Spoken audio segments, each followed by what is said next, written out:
بسم اللہ الرحمن الرحیم۔ السلام علیکم۔ غزوہ خیبر کے موقع پر ایک چرواہا حضور اقدس صلی اللہ علیہ وآلہ وسلم کی خدمت میں آیا۔ وہ یہودیوں کی بکریاں چرایا کرتا تھا۔ اس چرواہے نے جب دیکھا کہ خیبر سے باہر مسلمانوں کا لشکر پڑاؤ ڈالے ہوئے ہے، اس کے دل میں خیال آیا کہ میں جا کر ان سے ملاقات کروں اور دیکھوں کہ یہ مسلمان کیا کہتے ہیں اور کیا کرتے ہیں۔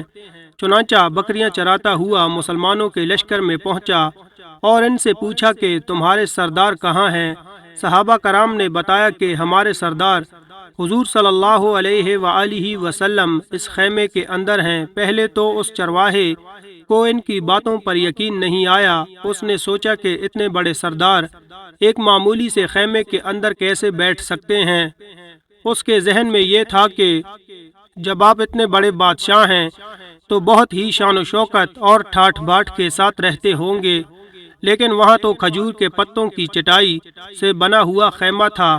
خیر، وہ اس خیمہ کے اندر آپ سے ملاقات کے لیے داخل ہوا اور آپ سے ملاقات کی اور پوچھا کہ آپ کیا پیغام لے کر آئے ہیں اور کس بات کی دعوت دیتے ہیں۔ حضور اقدس صلی اللہ علیہ وآلہ وسلم نے اس کے سامنے اسلام اور ایمان کی دعوت رکھی اور اسلام کا پیغام دیا۔ اس نے پوچھا کہ اگر میں اسلام کی دعوت کو قبول کر لوں تو میرا کیا انجام ہوگا اور کیا رتبہ ہوگا؟ حضور اقدس صلی اللہ علیہ وآلہ وسلم نے فرمایا کہ اسلام لانے کے بعد تم ہمارے بھائی بن جاؤ گے اور ہم تمہیں گلے سے لگائیں گے۔ اس نے کہا کہ آپ مجھ سے مذاق کر رہے ہیں، میں کہاں اور آپ کہاں؟ میں ایک معمولی سا چرواہا ہوں اور میں ایک سیاہ فام انسان ہوں، میرے بدن سے بدبو آ رہی ہے، ایسی حالت میں آپ مجھے کیسے گلے لگائیں گے؟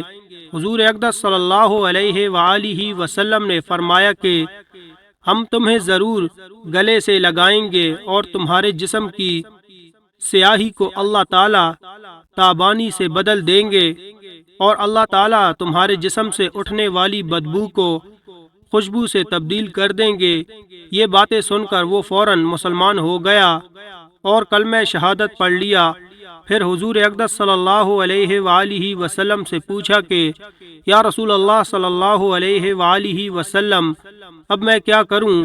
آپ صلی اللہ علیہ وآلہ وسلم نے فرمایا کہ تم ایسے وقت میں ایمان لائے ہو کہ نہ تو اس وقت کسی نماز کا وقت ہے کہ تم سے نماز پڑھواؤں اور نہ ہی روزہ کا زمانہ ہے کہ تم سے روزے رکھواؤں، زکوٰۃ تم نہیں ہے۔ اس وقت تو صرف ایک ہی عبادت ہو رہی ہے جو تلوار کی چھاؤں میں انجام دی جاتی ہے، وہ ہے جہاد فی سبیل اللہ۔ اس چرواہے نے کہا یا رسول اللہ صلی اللہ علیہ وآلہ وسلم، میں اس جہاد میں شامل ہو جاتا ہوں، لیکن جو شخص جہاد میں شامل ہوتا ہے اس کے لیے دو میں سے ایک صورت ہوتی ہے، یا غازی یا شہید۔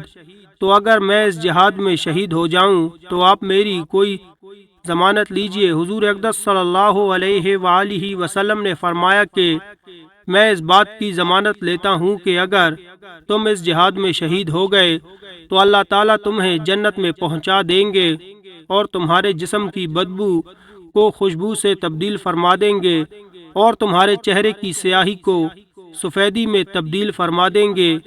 چونکہ وہ چرواہا یہودیوں کی بکریاں چراتا ہوا وہاں پہنچا تھا، اس لیے حضور اقدس صلی اللہ علیہ وآلہ وسلم نے فرمایا کہ تم یہودیوں کی جو بکریاں لے کر آئے ہو ان کو جا کر واپس کرو، اس لیے کہ یہ بکریاں تمہارے پاس امانت ہیں۔ اس سے اندازہ لگائیں کہ جن لوگوں کے ساتھ جنگ ہو رہی ہے، جن کا محاصرہ کیا ہوا ہے، ان کا مال غنیمت ہے، لیکن چونکہ وہ چرواہا بکریاں معاہدے پر لے کر آیا تھا، اس لیے آپ نے حکم دیا کہ پہلے وہ بکریاں واپس کر کے آؤ، پھر آ کر جہاد میں شامل ہونا۔ چنانچہ اس چرواہے نے جا کر بکریاں واپس کیں اور واپس آ کر جہاد میں شامل ہوا اور شہید ہو گیا۔ جب جنگ ختم ہو گئی تو حضور اقدس صلی اللہ علیہ وآلہ وسلم لشکر کا جائزہ لینے لگے۔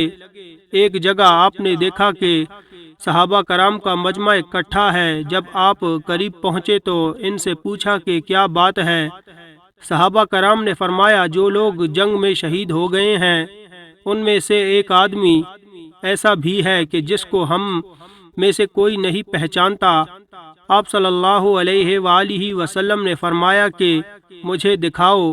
جب آپ نے دیکھا تو فرمایا کہ تم اس شخص کو نہیں پہچانتے مگر میں اس شخص کو پہچانتا ہوں، یہ چرواہا ہے اور یہ وہ عجیب و غریب بندہ ہے جس نے اللہ کی راہ میں ایک بھی سجدہ نہیں کیا، اور میں اس بات کی گواہی دیتا ہوں کہ اللہ تعالیٰ نے سیدھا اس کو جنت الفردوس میں پہنچا دیا ہے، اور میری آنکھیں دیکھ رہی ہیں کہ ملائکہ اس کو غسل دے رہے ہیں اور اس کی سیاہی سفیدی میں تبدیل ہو گئی ہے اور اس کی بدبو خوشبو سے تبدیل ہو گئی ہے۔ ناظرین ویڈیو پسند آئی ہو تو لائک کریں، چینل پر نئے ہیں تو چینل کو سبسکرائب کریں اور ویڈیو پر اپنی قیمتی رائے کا اظہار لازمی کریں۔ ملتے ہیں نیکسٹ ویڈیو میں، تب تک کے لیے اپنا خیال رکھیں۔ اللہ حافظ۔